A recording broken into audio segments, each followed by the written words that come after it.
May mga sugat sa paligid ng bibig ni Toto, isang grade 7 student sa Santa Barbara, Iloilo. Maluha-luha niyang ikinuwento na nauwi sa ganito ang simpleng pagguya nila ng kaklase ng bubble gum.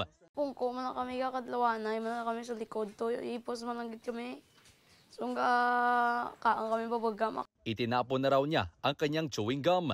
Habang ang ginuya ng kanyang kaklase, idinikit ito sa kahoy na bahagi ng kanilang mesa. Nagpuksit na tapos yung ginbarambon na itong bubble gum, tapos nambal na aboy ko. Ginaboy ko man may naigop pag-aboy ko.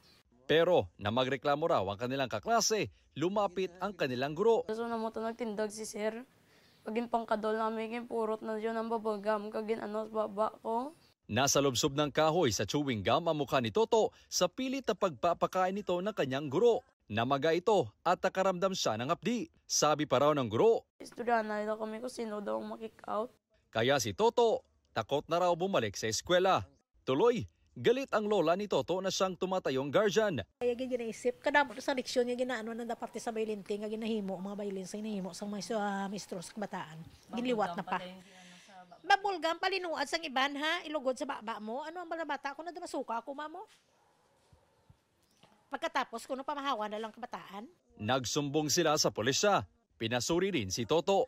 Pumunta sa paaralan ni Toto ang GMA Regional TV1 Western Visayas. Pero wala roon ang guro para makuha ang kanyang reaksyon. Nag-iimbestiga na raw ang pamunuan ng paaralan pero hindi na muna nagpaunlak ng panayam.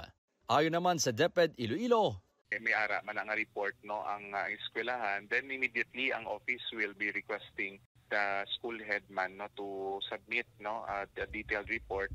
Definitely ang report nga na isend ni school head, ipadala taman nila sa regional office for appropriate action because kung teacher na ang involved, ang disciplining authority naton is the regional director. Para sa GMA Integrated News, ako si Kim Salinas ng GMA Regional TV1 Western Visayas, ang inyong saksi.